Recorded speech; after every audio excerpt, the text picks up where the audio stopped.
Queridos, bom demais estar com cada um de vocês aqui, fico feliz. E hoje nós vamos continuar a nossa série sobre amizade.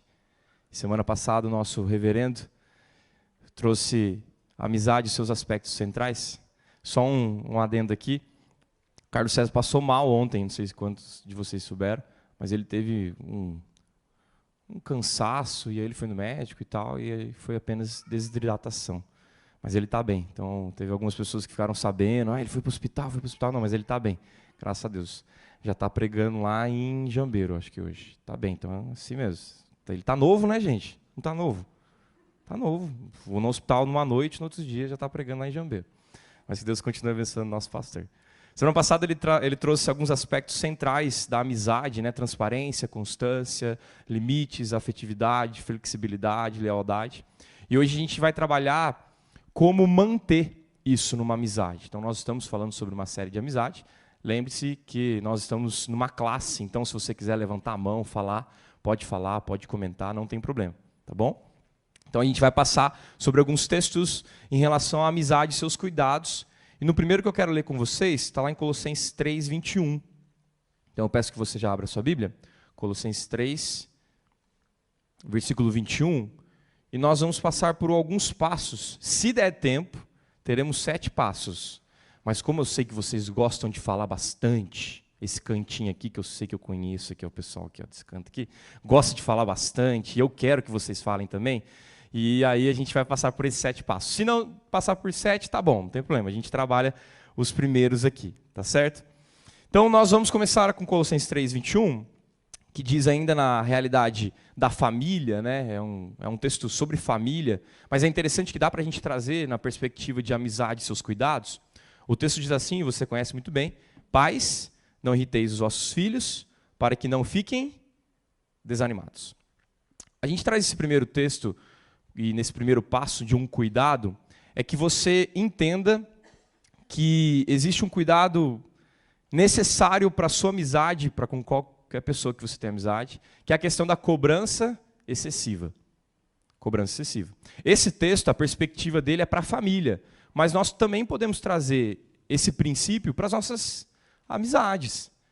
Então, se você entender que você precisa ter um limite dentro dessa ideia de cobrança, o texto vai dizer, ele é claro, né? Ó, pais, não irriteis vossos filhos para que não fiquem desanimados. Por quê? Porque tem pai que irrita o filho.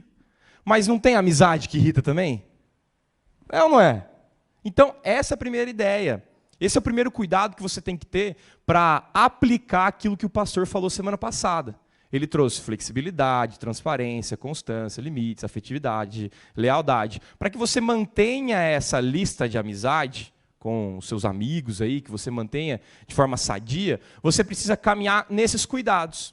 E muitas vezes nós entramos em algumas amizades que têm cobrança excessiva. E aí a pergunta que eu faço para vocês é, se tem cobrança já é amizade? Tudo bem, tem amigo que tem, né? Eu tenho um amigo meu que fala sempre assim, dá dinheiro, mas não dá intimidade. É basicamente isso. Por quê? Quanto mais você está íntimo, mais existe cobrança. O problema aqui é cobrança em excessividade, quando está muito em excesso.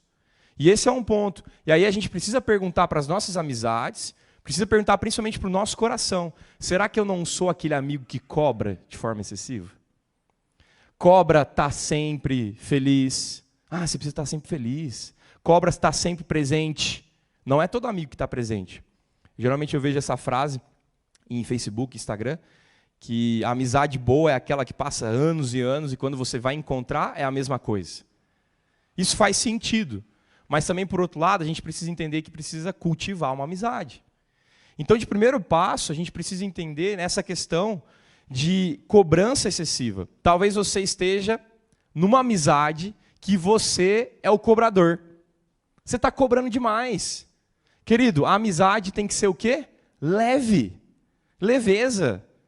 Ah, Diego, você não me ligou semana passada, você não me visitou semana passada. Ah, Diego, você não fez isso, você não fez... Queridos, a amizade é leveza. Por isso que no contexto da família, já traz nessa carta que a gente acabou de ler, a ideia de, pais, calma, vocês estão apertando demais os filhos. E eu, como trabalho com adolescente, eu percebo muito isso. Eu tenho feito um estudo para o curso que eu estou fazendo, e sobre adolescentes. E uma das maiores respostas que a gente encontra com os adolescentes é que os pais cobram demais.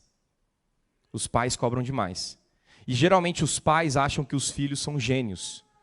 E queridos, eles não são. A maioria deles não são. Porque você também não é. Nós não somos. Temos dificuldades em várias áreas. Só que o pai e a mãe colocam um espelho, uma ideia de que ele não conseguiu e ele joga para o filho isso. E aí acontece uma cobrança excessiva. E isso também pode acontecer nas nossas amizades. Esse primeiro passo é para você levantar e perguntar. Ou você é a pessoa que está cobrando demais, ou você está sofrendo com cobrança de muitas pessoas. Então, se você é a pessoa que está cobrando demais, esse texto é para você. Pare de irritar seu amigo. Dá uma liberdade. Ele precisa ter outros amigos. Sabe aquele amigo que não pode ter outro amigo? Que vira e fala assim, mas você foi com quem? Essa frase é interessante, né? Com quem que você foi? Mas com quem que você foi? Eu não estava lá? Como que você pode marcar um churrasco sem me convidar? Conhece gente assim? Talvez você seja essa pessoa. E aí você tem que tomar cuidado. Por quê? Porque é cobrança excessiva. Você cobra demais, está errado. Você aperta demais, espana. Como os velhos ditados aí antigos. A gente precisa lembrar disso. Ou então, você está sofrendo com cobrança excessiva. Se você está sofrendo, um amigo teu está apertando demais, pega esse texto. Está com o WhatsApp aí, já não está? Fala assim, o pastor falou sobre você aqui hoje. Que pena que você não veio. O pastor está falando, você conhece também gente assim, né? Aquela mensagem direcionada. Pega aí, dá um Ctrl+C, Ctrl+V, joga no seu WhatsApp e manda para ele. Fala assim, querido, a gente precisa discutir um negócio. A amizade está excessiva, a cobrança está demais. Estou sufocado, sabe? Não consigo respirar, não consigo entender, consigo ter tempo, não consigo ter espaço, não consigo ter, ar para viver. Você está demais, está próximo demais. Se na realidade de família já era apertado, imagina com amizade. Tem um texto de Provérbios, eu não vou lembrar, mas quem lembrar pode falar aqui para mim, que fala assim, que visita demais é ruim. Tem um texto aí que fala, não fica visitando a casa dos outros. Sabe, eu não estou falando que não é para visitar, gente. Mas tem um texto em Provérbios, depois eu tento achar. Marlene, se você puder me ajudar. Qual que é?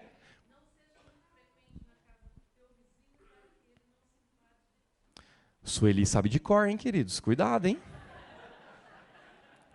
Cuidado, viu? Pessoal que mora aqui na região, Sueli sabe de cor e salteado.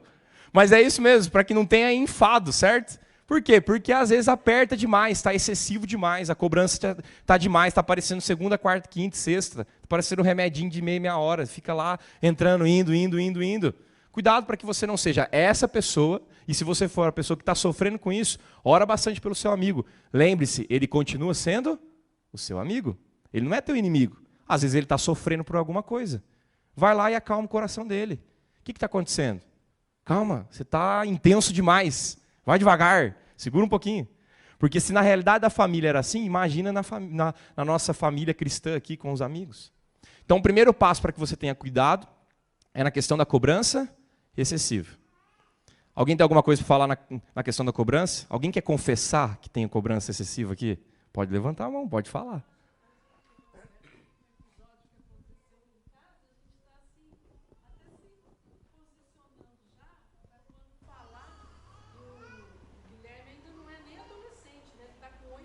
Sim. Mas como anda tudo muito precoce, já está começando a fase de transição. Exato. E aí, a Vanessa perguntou para ela, ele é muito curioso, ele está naquela fase de perguntar o que são as palavras que ele não conhece.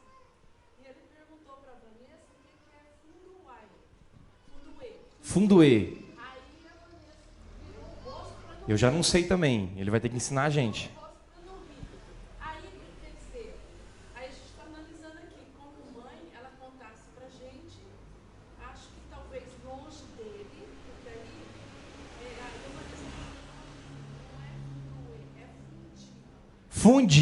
Fundir, a criança demais. Fundir, eu estava pensando funduê, que deve ser alguma arte, eu fiquei imaginando ateliê, algumas coisinhas novas. contar pra gente ontem, foi contar perto dele, né? E contou tudo. Ele não gostou. Ficou chateado, menino. E ele falou, não sou obrigado a saber, mãe. Não sou obrigado a saber, muito bom. Olha, se eu soubesse que ele tinha acontecido isso aí, eu tinha colocado ele aqui na frente para falar isso. Olha que frase legal, eu não sou obrigado a saber. E é verdade. Se a gente não entender isso dentro da amizade, eu não sou obrigado a saber de tudo. Não é um tempo dele saber também. Legal, a Sueli colocou um ponto interessante. O que acontece muitas vezes? Os pais colocam uma pressão nos filhos. O filho, quantos anos ele tem? 8 anos vai saber o que é fundir? Eu fui aprender, eu fico com vergonha de contar isso, mas eu conto. Eu não sabia que a palavra unissex era para 2 lados, era para o homem e para a mulher. Eu achava que o unissex era uma marca do cabeleireiro. Podem rir, não tem problema. E isso faz pouco tempo. Não faz muito tempo. Eu achava que era assim, cabeleireiro unissex. Falei, cara, essa marca unissex é famosa. Ela é famosa. Ela vai longe. Porque todo lugar que eu vou está escrito unissex. Eu não sabia, eu achava que era uma marca. Eu fui aprender isso com 15, 12 anos, gente. Eu não sabia, porque eu ia só num barbeiro, o barbeiro tinha escrito unissex, eu olhava outros lados e falava, puxa, essa marca é famosa.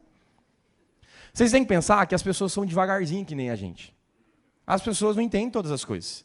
E é difícil. E aí talvez você esteja pressionando um amigo que não consegue dar aquilo que você está querendo.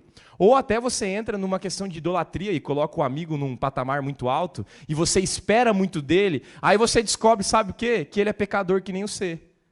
Aí o que acontece? Frustração. Não acredito que aquela pessoa fez aquilo. Acontece muito isso com um líder de igreja, né? Acontece um problema, o líder peca, porque ele peca como todo mundo, ele fala mal, ele erra, ele é orgulhoso muitas vezes. Aí a pessoa que está no banco senta e fala assim, não acredito, como liderança, que coisa feia. Ele peca também, queridos. Então essa cobrança excessiva tem que tomar muito cuidado. Às vezes você está passando por isso. E aí a gente tem que lidar com isso. Né? Se com o pai já é assim, imagina nos nossos amigos. Né? Mas é isso aí, vamos caminhar um pouquinho mais. Provérbios 21, 19...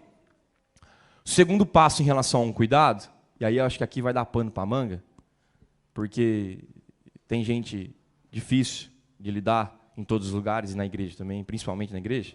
Mas Provérbios 21, 19 diz assim, prestem atenção. Melhor é morar numa terra deserta do que com uma mulher rixosa e iracunda. Eu sei que não tem nenhuma rixosa, nenhuma iracunda aqui. Mas o segundo passo de cuidado para que você mantenha a sua amizade é que você tem que tomar cuidado com a agressividade. Você tem que tomar cuidado. Porque a amizade faz um terreno, é um terreno de liberdade. E chega uma hora que você explode, que você fica com raiva. E está tudo bem, a gente sabe disso que acontece, porque é coisa de amizade. E outro texto de novo em questão de família, que a gente pode trazer. Vai dizer, olha, é muito melhor morar no deserto. Gente, vocês têm noção disso? O texto está falando que é muito melhor ficar sozinho do que com uma mulher iracunda e rixosa. Então pensa só, é muito melhor, vamos trazer para a questão da amizade, é muito melhor o seu amigo não ter você do que você irado e rixoso e iracundo. Tem amizade que é só baseada em agressividade. Um bate, o outro bate. Um bate, outro bate. Um bate, outro bate. Quase um ping-pong de raiva. Aí você chega para perguntar, para aconselhar a amizade, fala assim, não, a gente é assim mesmo. Não é possível não ter um momento de paz, um momento de alegria. E geralmente por trás de uma agressividade tem um coração de orgulho. A gente vai bater na questão do orgulho ainda. Mas tem um coração de orgulho. Por quê? Por que eu fico agressivo? Porque eu não quero ouvir o outro. Eu não quero entender o que o outro está falando. E a amizade é para isso, queridos. É para você ouvir coisa que você não gosta. É para você ouvir coisa que você não gosta. É para apertar a tua orelha. É para te chamar para mais perto de Deus. É para compreender isso. Por isso que o texto ele é tão intenso. E eu gosto muito da pegada bíblica, porque ela traz essa ideia de ser intenso. Olha, seja intenso com isso. Cuidado com a mulher rixosa. É muito melhor morar no deserto do que ficar próximo dela. A Raquel está aqui e ela sabe muito bem o que é um deserto. Né, Raquel? Deve ser uma maravilha morar no deserto, né, Raquel? Coisa mais linda. Eu fui uma vez, eu lembro que a gente parou, ficamos 15 minutos, lembra? 15 minutos fora do carro. Estavam 50 graus aquele dia? 50 e poucos graus. Eu voltei correndo para o ar-condicionado, louvei a Deus pelo homem que fez o ar-condicionado. Entrei dentro do carro, falei, glória a Deus por esse ar-condicionado. 15 minutos eu fiquei. E eu já tinha queimado. Agora imagina, o texto está falando que é muito melhor morar lá do que ficar com alguém que está irado, todo tempo. E aí você tem que aplicar para o teu coração, como a gente aplicou no início. Ou você é a pessoa chata, agressiva, irada da sua relação de amizade, ou você está sofrendo agressividade. E dá para a gente pegar um termo, né, da nossa sociedade, você está sofrendo uma amizade abusiva. E tem gente que está sofrendo e não sabe. Ah não, Diego, eu faço porque eu gosto. Negativo. Faz porque tem medo de perder o suposto amigo. Às vezes você está achando que é amigo, mas é inimigo quase seu. Você está fazendo por peso, por culpa. Eu não sei se você já viveu um relacionamento assim. Não só marido e mulher, mas na questão de amizade. Gente, é sempre uma mão única, você só que faz. Você já percebeu isso? Pessoas que só você faz, é só você que está fazendo, só você que está fazendo, é só você que está dando. Por quê? Porque o outro lado é muito agressivo. E quando você para, você leva o quê? Um tapa, um xingo. E aí acontece um negócio que está acontecendo muito hoje em dia, que quando você está num relacionamento abusivo, numa amizade abusiva, você encontra muito o passo do vitimismo. Então você para de doar, a outra pessoa fala assim, tá vendo? Olha como que você é. Tá vendo? Eu preciso de mais. Tá vendo o que está acontecendo? Queridos, agressividade não é só grito. Talvez você esteja vivendo um relacionamento agressivo com uma pessoa que é silenciosa. Mas o silêncio dela te mata muito mais do que um grito de outra pessoa. Então, cuidado. Talvez você esteja fazendo isso com seus filhos. Você está fazendo isso com o seu melhor amigo. Olha para o teu coração e veja. Talvez você seja essa mulher iracunda, rixosa, e que as pessoas estão querendo morar no deserto em vez de ficar perto de você. Aí chega, né? Uma vez eu fui aconselhar uma pessoa. Sou difícil de lidar, mas difícil de lidar. Nossa, difícil demais, demais. A gente brinca aí, o Carlos César, que a pessoa só dá certo no Jardim Augusta. Mas difícil de lidar, sistemática, difícil. Aí, eu fui conversar com ela, fui aconselhar com ela. Ela não está mais aqui na igreja, tá bom? Para você não ficar linkando, ai, quem será que é, né? Deixa eu pensar, deixa eu ver se está aqui, deixa eu olhar por cima aqui, né? Não, não está, fica tranquilo, já faz muito tempo. Aí, fui conversar com ela, ela chegou para mim e falou assim, Diego, que dificuldade, eu só tenho amigo difícil. Eu olhei para ela e falei assim, ué, por que será que você tem um amigo difícil só?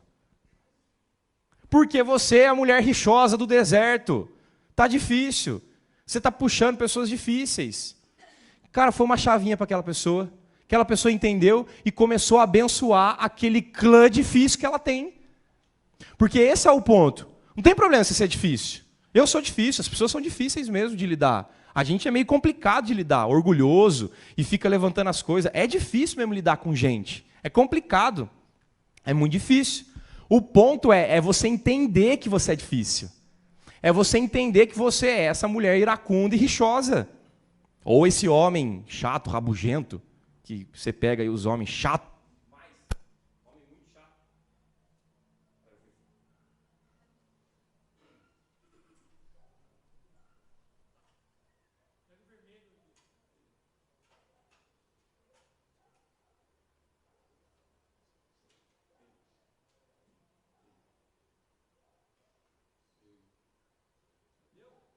Ei, som. Ei, som. Tá vindo? Eu fui falar de homem chato, iracundo, olha lá. Ó. Me cortou. Você tá vendo como é difícil? O que eu tô falando é o quê? É que você entenda que você é essa pessoa difícil. E que se Deus está te dando pessoas difíceis, foi o que eu falei para essa pessoa. Falei, olha, Deus está te dando essas pessoas difíceis. Para você cuidar dessas pessoas. Ah, eu não entendo porque as pessoas são difíceis para mim. Porque você também é. Você também é. Então, a questão do evangelho e de Bíblia é que você entenda que você é essa mulher difícil, você se levante e fale, as pessoas em volta também são difíceis, e eu preciso levar o amor de Jesus para elas. Eu preciso ser mais atencioso, mais empático, andar a segunda, terceira, quarta milha, entender essas pessoas e cuidar desse meu pequeno rebanho, que são de pessoas difíceis. Então, não olhe para a sua... para o seu ser sistemático e falar, eu não tenho mais jeito. Não, olhe como uma ferramenta de missão. Olha que interessante. Por quê? Porque pessoa sistemática atrai pessoa sistemática, certo? Olhe como uma bênção para você. Ajude essas pessoas. Lembre-se que por trás, muitas vezes, de um sistemático, tem um coração que está precisando de ajuda, está precisando de oração, está precisando de alento, de um abraço, e falar que, sabe, tirar esse peso, talvez essa leveza, e trazer essa leveza. Então lembre-se disso, talvez você esteja passando por um relacionamento abusivo na amizade, sendo agressivo ou sofrendo agressividade. Quantos aqui são agressivos? Levanta a mão. Ninguém, gente, meu Deus do céu. Nós somos agressivos, queridos. E afetamos, que é o complexo meio de porco-espinho, né? A gente quer chegar pertinho do porco-espinho, é bonitinho o porco-espinho, não sei se vocês já viram um porco-espinho. Mas na hora que você chega perto, machuca. Então, saibamos lidar com essas pessoas. Elas precisam ter lugar aqui. O lugar delas é aqui, não é lá fora. É aqui, lidando, caminhando, sendo um pouquinho melhor do que antes, reconhecendo, entendendo, levando essas pessoas ao Evangelho. É interessante que na semana, acho que passada ou retrasada, eu trouxe aquele teste da religiosidade com vocês, né? E um dos pontos lá é que quando a pessoa entende que ela é salva e ela é perdoada, ela começa a não baixar o nível em relação à preocupação das pessoas. Obrigado, Suzy, aqui. Ela não começa a baixar o nível, mas ela começa a ser mais piedosa com o erro. Quando uma pessoa erra próxima de um salvo, ele não fica apontando tanto o dedo. Ele vai lá e ajuda a mulher rixosa. Ele vai lá e acompanha. Então, igreja é lugar de acompanhar mesmo o coração de pessoas difíceis. Tá bom? Então, se você se levanta como uma pessoa muito orgulhosa e difícil de lidar, por exemplo, Diego, eu não aceito erros. Conhece gente assim? Eu não aceito erros. Queridos, como assim? Só da gente nascer humano, a gente já vai cometer erros. Então não tem como. Se o seu nível tá nesse, você vai ficar sozinho, dentro de casa. E nem sozinho dentro de casa você vai conseguir, porque a sua parede está mal pintada, você pintou errado. Aí você vai ficar olhando e vai falar assim, puxa, pintei errado. Por quê? Porque você é ruim também. Então a gente coloca uma expectativa muito alta nos outros. E aí acontece o quê? Frustração. O segundo passo é a questão da agressividade. Alguém quer comentar sobre agressividade? Alguém quer confessar que bateu em algum irmão? Ou que tem vontade de bater em algum irmão? Pode falar também, não tem problema. A gente tem vontade mesmo de bater às vezes, mas não pode bater no amiguinho. A UCP ensinou esses dias falando sobre isso. É que a gente perde com as crianças, mas lá no fundamental as crianças ensinam isso. Não é para bater no amiguinho. Só que você vive batendo no amiguinho mentalmente. Olha só como que a gente deixa de aprender com as crianças, né? Próximo passo, vamos lá. Filipenses 2, 3 e 4, vamos caminhando.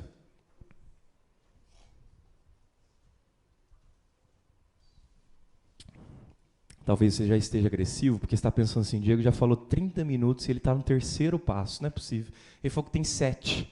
Mas fica tranquilo que eu vou só até o tempinho lá e se acabar no 6 ou no 5º, não tem problema. Filipenses 2, 3 e 4, diz assim, nada façais por partidarismo ou vanglória, mas por humildade, considerando cada um os outros superiores a si mesmo. Não tenha cada um em vista o que é propriamente seu, senão também cada qual o que é dos outros. Terceiro cuidado em relação à sua amizade, falta de respeito à opinião e interesse dos outros. Por isso que o texto é bem claro aqui, olha, nada façais por partidarismo ou vanglória. A ideia do partidarismo, da vanglória aqui, é uma glória sem fundamento. E aí a gente já discutiu um pouquinho sobre isso, mas você começa a encontrar amizades que não têm mais respeito. Que sempre tem aquela ideia de que, por exemplo, eu sei muito mais do que o meu amigo. Então a minha opinião sempre vai ser melhor do que a do meu amigo. E às vezes a gente cai nessa, e a gente começa a viver assim. Então você vai conversar, por exemplo, com o pastor. Isso acontece muito com a gente, queridos. Um crente piedoso, que ama Jesus, chega pra gente durante a semana aqui e fala assim, ai pastor, o senhor é muito melhor do que eu nesse coisa. O senhor, calma, não é assim também sempre. A gente tem que tomar cuidado, porque às vezes a gente começa a criar um nível de amizade onde você sempre fica colocando no outro que ele é muito melhor que você, ou que você é muito melhor do que o outro. Então você começa a viver, de novo, como eu disse aqui, uma via de mão única. Só você que dá, só você que interessa, só você que traz. E esse que é um problema. E aí, nesse texto ele vai dizer isso, né? Mas por humildade, considerando cada um dos outros superiores a si mesmo. Gente, eu acho que isso aqui é uma das coisas mais difíceis de fazer. Principalmente dentro da igreja. Porque o que acontece? Você vem aqui para a igreja, e aí você percebe talvez uma disputa. Uma competição de ministérios. Nossa, Diego, não acredito que acontece isso. Acontece isso dentro da igreja. Competição de ministério, de desempenho, a pessoa é tal. O Diego prega de um jeito, o Carlos César prega de outro, o Alex prega de outro. O diácono lá, ele dá bom dia muito mais feliz do que o outro diácono. Às vezes acontece uns negócios desses, de aula e tal. E aí você começa a entrar no movimento de desempenho. O que acontece? Você começa a ter vanglória. Eu prefiro muito mais aquela pessoa do que aquela outra pessoa. Queridos, o passo de Filipenses aqui é que você seja humilde. E a humildade aqui está sendo detalhada. Qual que é a humildade desse texto? O que o texto vai dizer? Que você considere o outro superior. O outro superior. Ele é muito mais superior que você. Não é que ele vai ser sempre superior, mas o ponto aqui é que a sua postura seja essa. Eu chego para conversar com uma pessoa, eu tenho que entender que ela é melhor do que eu, superior em alguns assuntos. E aí você encontra pessoas conversando com pessoas, dialogando, e você percebe sempre uma que quer parecendo ganhar. E aí é uma ótica interessante, porque tem muitas pessoas que estão vivendo amizades baseadas em competição. Eu já falei muito sobre isso aqui, mas talvez você esteja vivendo dessa forma. Então você tem que ser o melhor amigo, você tem que ser o amigo que mais é intelectual, o amigo que abre um vinho e tem uma lareira em casa, que chama esse amigo que não tem lareira em casa, que não tem vinho em casa. Então você se coloca como no lugar de, eu sou a fonte a jorrar de sabedoria. O ponto desse texto é este. Quando você se acha uma fonte a jorrar de sabedoria, você entrou em vanglória. E aí, às vezes, nós estamos perdendo amizades, ou vivendo amizades vazias, porque você se acha, porque eu me acho uma fonte a jorrar de sabedoria. Eu lembro de uma frase, uma vez, de meu pai, ele falou assim para mim: filho, você não precisa ter opinião sobre tudo. Gente, isso libertou minha vida. Meu pai falou isso para mim. Meu pai virou para mim: filho, você não precisa ter opinião sobre tudo. Eu falei: nossa, mas é verdade isso? Achava que eu, como pastor, precisava ficar postando no Facebook, Instagram, ficar tweetando. Aí eu falei: nossa, é verdade. Eu preciso ter opinião bíblica daquilo que eu trago para o meu rebanho, que são vocês. Mas eu preciso ficar saindo lá fora, ficar falando? Não. Isso foi libertador. Por quê? O que acontece hoje em dia? Por que está tão difícil ter amizade hoje? Porque todo mundo se acha especialista.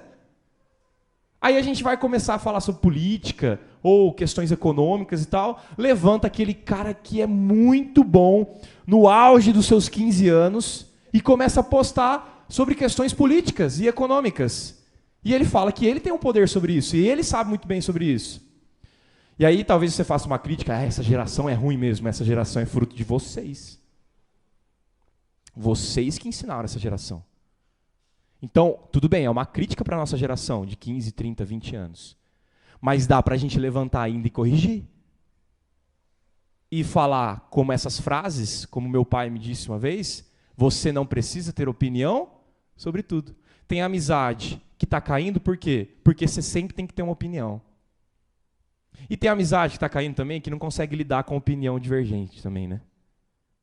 Esses dias eu vi no Instagram, um cara postou e falou assim: você namoraria uma pessoa que vota no Lula? Aí o primeiro texto era esse. O segundo texto, na mesma imagem, estava escrito: você namoraria uma pessoa que votaria no Bolsonaro? Aí eu postei embaixo, falei assim: gente, se for pensar assim, ninguém namora com mais ninguém. Não vai ter mais gente. Acabou o universo. Eu sei, você não pode ficar colocando, né, um movimento bipolar aí só de dois polos, tem outras pessoas que vão votar, mas você percebe como está chato a discussão? Está chato. E aí a gente começa a criar opiniões em cima disso, e talvez você seja esse amigo chato que está postando loucamente sobre um monte de coisa. Você não precisa ter opinião sobre tudo.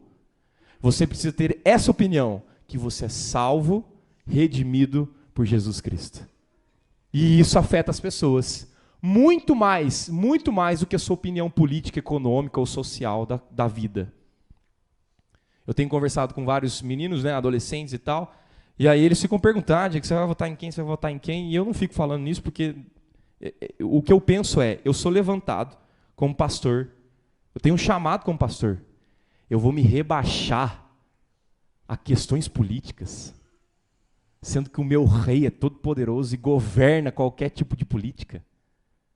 Tem gente se rebaixando, queridos, discutindo coisa que não é para discutir, entrando em argumento e perdendo a amizade. Eu estava vendo esses dias um vídeo, o cara falou assim, não está tendo mais almoço de domingo tranquilo. Vocês lembram daqueles almoços de domingo tranquilo? Que a única discussão era porque o Brasil tinha perdido na seleção? A maioria das discussões era essa, o Brasil perdeu de novo e tal, e aí aconteceu isso, aí a macarronada comendo solto, e todo mundo feliz, e sujando de coisa e tal, queijo, saía cheio de gordura, saía 4, 5 horas da tarde, vinha direto para a igreja, às vezes. Hoje não tem mais isso, sabe por quê? Porque ninguém consegue viver mais com um amigo que pensa diferente. E aí isso é importante para a gente, já passando para o próximo passo, é que o seu amiguinho tem uma opinião diferente de você, às vezes. Pode falar. Eu acho que a gente vive num ciclo de amizade, nesse contexto político, as pessoas não convivem. Eu tenho um grupo de amigas muito próximas, e aí um dia uma delas virou e falou assim, você sabe se a fulana vota no fulano? Aí eu falei, por quê? Porque eu gosto muito dela, eu divido assuntos de maternidade, ela é minha companheira de vida, e não sei o quê, mas se ela votar no fulano, eu vou deixar de ser amiga dela. Aí eu falei, você vai trocar toda uma experiência de vida, 10 anos de amizade, por uma escolha que ela vai fazer lá no 3 de outubro? Então, isso é muito comum. Várias pessoas deixam de conviver em vários ciclos porque sabem que aquele ciclo está indo para aquele lado. Isso é muito sério no que a gente está Muito sério. Tem um filósofo que fala sobre isso, que é o Bauman, né? Zygmunt Bauman, e ele fala que a nossa sociedade ela é líquida. E por causa disso nós vivemos em momentos, em economia e relacionamentos líquidos. Nada se apega mais. Vou dar um exemplo para você. O celular que está no seu bolso agora, nesse exato momento, daqui 1 ano ele vai parar. Ele vai parar. Ele não vai atualizar mais. Sabe por quê? Porque você precisa comprar outro. Já não se faz mais coisas para durar. Nada dura mais, queridos. Só você que dura esse tempo todo. Nada dura mais. E aí a gente pauta os nossos relacionamentos naquilo que a pessoa vai fazer e a gente esquece daquele ser que te abençoou muitas vezes. Eu gosto muito de uma história do Suassuna, que ele conta que uma vez ele foi almoçar com um comendador, com um vereador, eu gosto muito dele. E aí ele chegou lá no almoço, um jantar lindo, maravilhoso, a mesa do tamanho da igreja, que grande, ele conta. Aí a mulher daquele vereador, do deputado, virou para ele e falou assim, você com certeza já foi para Disney, certo, Suassuna? Aí ele falou, não. Aí ele brinca, ele fala assim, a partir daquele momento eu entendi que a raça humana foi dividida em quem vai para Disney e quem não foi para Disney.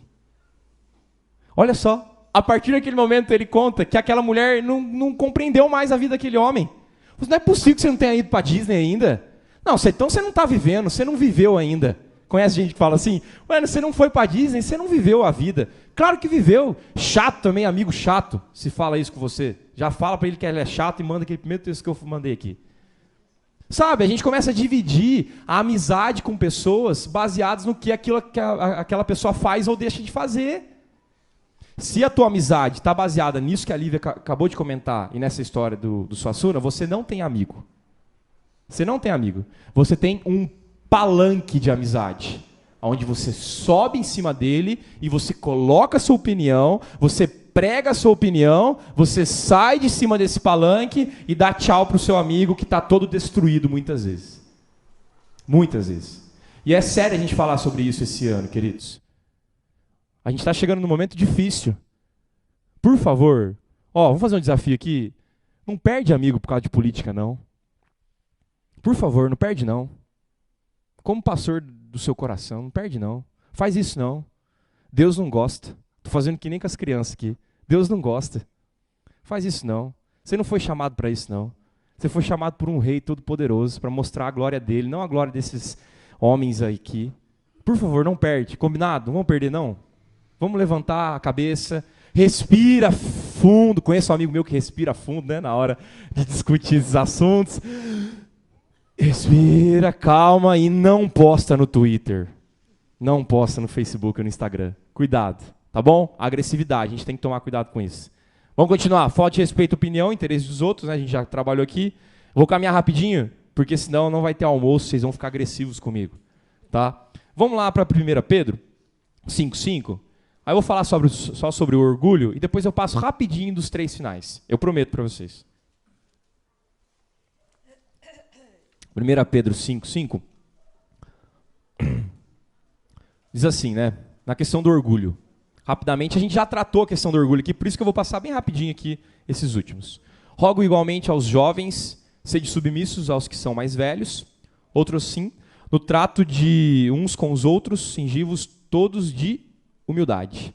Porque Deus resiste aos soberbos, contudo, aos humildes concede a sua graça.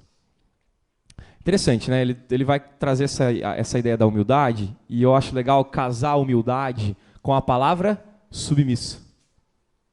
E quando a gente fala sobre submissão, na nossa sociedade, ela é bem mal vista, né? Ah, submissão, eu não posso ser submisso.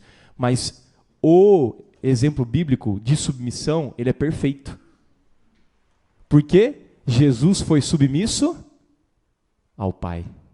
Olha que coisa mais linda. E é esse exemplo de submissão que ele traz para a gente, esposas com o marido, a gente com Cristo. Queridos, é esse exemplo. Então, a ideia aqui é para a gente trabalhar um pouquinho a questão do orgulho dentro das amizades, mas entender que você precisa ter um passo de humildade. Talvez você esteja vivendo com 2 orgulhosos, você e ele. E aí eu já contei essa historinha aqui para vocês. Quando um capitão encontra um soldado, quem que bate continência? Soldado. Quando um capitão encontra um tenente, quem que bate continência? Tenente. Quando um capitão encontra um capitão, quem que bate continência? Não são os 2. Bate mais o mais humilde. O mais humilde bate continência. O mais humilde bate continência. Porque os 2 são a mesma coisa. Ele vai lá e entrega. Tem a questão do mais novo também, né? E geralmente o mais novo tem que ser o mais humilde, né? Mas o mais humilde bate continência. Talvez você está vivendo num relacionamento do quê? 2 capitão. E aí você não quer ceder, o outro também não quer ceder, alguém tem que dar um passo de humildade.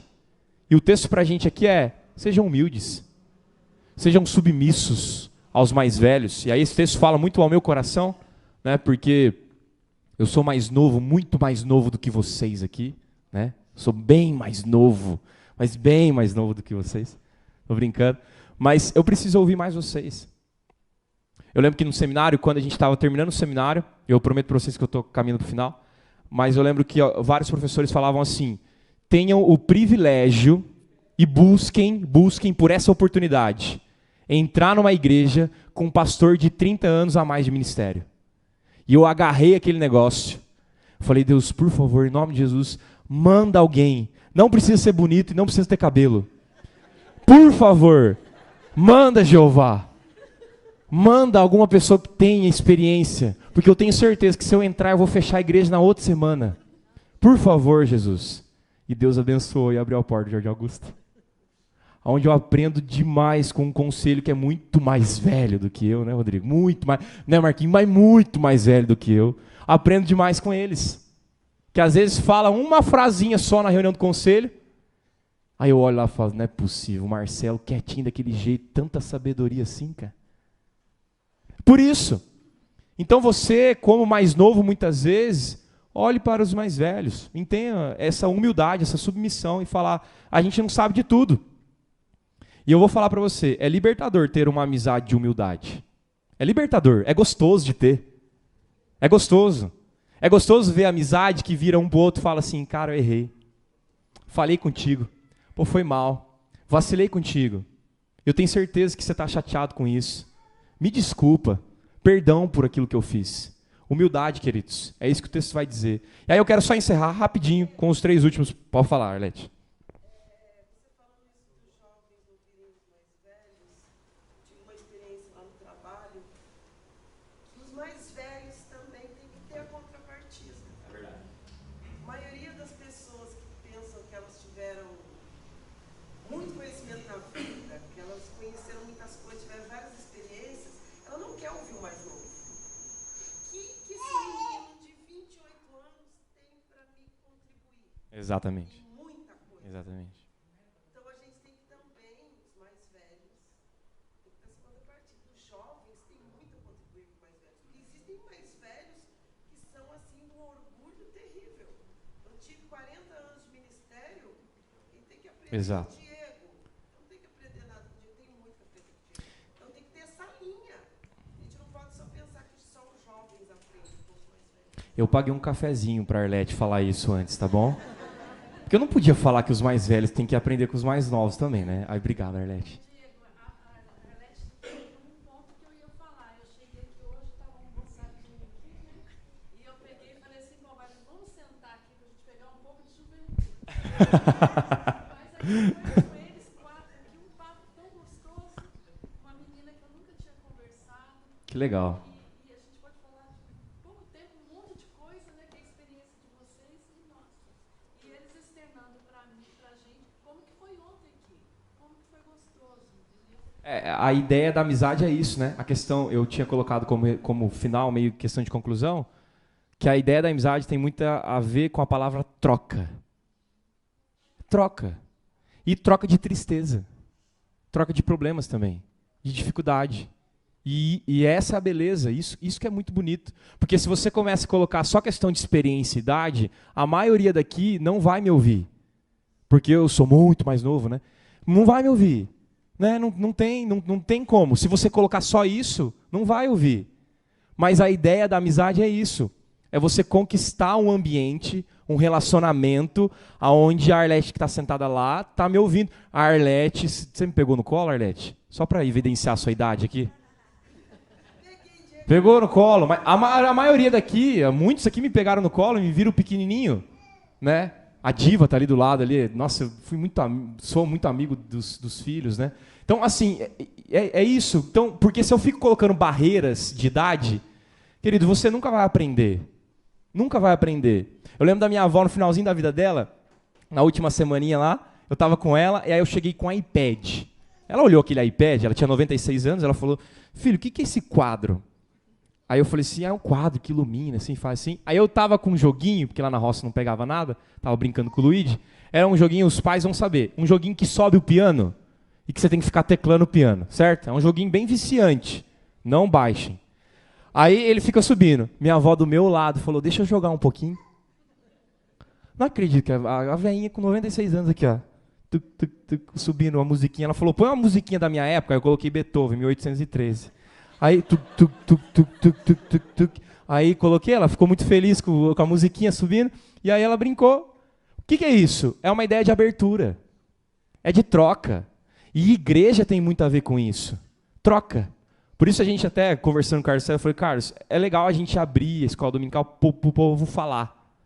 Porque vocês precisam falar, é troca, a gente está falando sobre amizade. E cada vez eu diminuo mais o meu estudo aqui, para que vocês possam falar e participar. Tá? Fecha, Arlete, pode mandar. Isso ele estava falando, eu vejo a minha experiência. Eu fiquei 6 anos aposentada, né? Depois de 6 anos eu resolvi voltar. Meu maior medo era, tudo mudou, né? E não tecnologicamente, porque eu não uso tecnologia em casa. Quando eu voltei, né? Eu sou a segunda mais velha dos 170. Meu Deus. Né? Eu tenho 58 anos. Quem está trabalhando comigo, o mais novo tem 20, o mais velho tem 26. Ou seja, mais novo que a minha filha. E eu pedi ao Senhor. Tenha coragem de falar, ó, gente, se eu não sei mais, me ensina. E muita coisa eles perguntaram para mim como é que funcionava antes. E para mim foi a melhor coisa do mundo, porque a gente tem que se abrir, gente. Não pode ter esse orgulho. Então, essa experiência para mim está sendo ótima. Que legal. Uma das mais velhinhas de lá. Nossa, com 58 anos. E tá nova, né? Porque 58 anos é nova hoje. Hoje é nova, 58 anos. Tem gente fazendo faculdade. É legal, exatamente. 170 pessoas. Você ser a segunda mais velha. Sou a segunda mais E assim, e aí eu acho legal você falar isso, porque tem muita gente que fala assim, de 170 pessoas, eu sou o mais velho. Mas falar com beleza. Por que o idoso não pode ter beleza? Por que o mais velho não pode ter, sabe? Aí fica só falando, a experiência, fica cansado, não tem mais o que fazer. Tem sim. Eu lembro que eu liguei pro seu... Foi pro senhor, foi, seu Zezé? Uma vez que eu liguei pro senhor? Ó, eu liguei para aquele homem lá. Desculpa perguntar, quantos anos o senhor tá, seu Zé? Quantos anos o senhor tá? 92. Na pandemia, a gente fez aquele projeto do Zap, né? Para ligar para os idosos e tal. A gente ligou pro seu Zezé. Ah, é seu Zezé mesmo, né? Tô acertando o nome, né? Desculpa. O senhor tá de máscara. Não tô vendo de longe. Aí, é ele mesmo, é o homem. Aí eu liguei para ele, ligamos 8 horas da manhã. 8 horas da manhã. Esse homem tava sem camiseta fazendo exercício. Não era? Você lembra, seu Zé? Ele estava sem camiseta fazendo exercício de manhã, 92 anos. E firme ainda, né? E firme nas promessas. E bem, a ideia é essa, é que você não perca a oportunidade de você ter uma velhice feliz, sabe? De levantar e fazer, de aprender. E eu creio que uma das chaves, aí amarrando a questão da amizade, é você ter bons amigos. Que vão até o fim contigo. E que vai caminhar com você. Bons amigos, sabe, que te levem para perto de Deus, que falem a verdade, que fale que se... Porque o que acontece muito hoje é aquela síndrome do cinquentão, né? O cara que está com cinquentão e ele tem a cabeça de 25 e ele começa a fazer as coisas de 25. Que você tenha, em nome de Jesus, um amigo que vira e fala para você, ei, você tem cinquentão.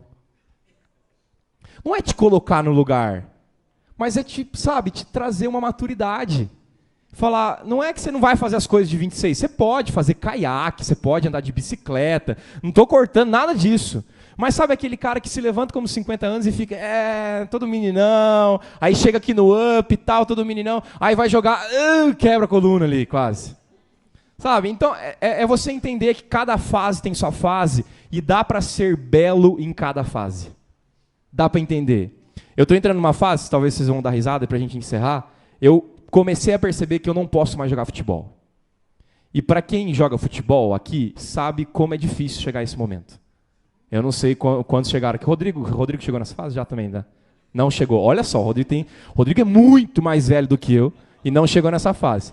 Eu cheguei nessa fase porque eu percebi que toda vez que eu jogo, eu machuco. Toda vez que eu jogo, eu machuco. E, gente, como está sendo doloroso.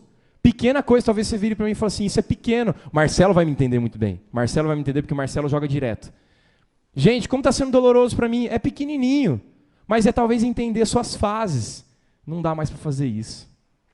Aí eu estou escolhendo outro jogo. Talvez xadrez, dama. Nossa, que vergonha, né? Falar isso com 30 anos. Não é possível. Gente, Deus abençoe nossa vida. Vamos orar? Pai, obrigado, Pai, porque o Senhor é um Deus amigo, próximo e que traz essa leveza no relacionamento. Obrigado pelos textos que nós aprendemos, a questão de humildade, a questão do orgulho, a questão da agressividade. Em nome de Jesus, ó Pai, toca no nosso coração e mude a nossa vida, e que o Senhor faça morada no nosso coração, limpando nossas amizades, ó Deus, entendendo que precisa ser uma amizade que reflita o Teu Evangelho, um Evangelho puro, sadio, de leveza, ó Deus. Nos ajude a caminhar dessa forma, Pai. Cuida de cada um aqui, presente, e que a graça de Cristo Jesus, o amor de Deus nosso Pai, o consolo do Espírito Santo seja sobre cada um aqui, cada amigo presente aqui, é em nome de Jesus que nós oramos. Amém. Queridos, Deus abençoe muito sua vida. Desculpa correr um pouquinho a mais do tempo. Até a noite, 18 horas. Vá com Deus. Vá almoçar na casa de um amigo. Ou me chama para almoçar na sua casa, que eu sou seu amigo, querido. Deus abençoe, queridos.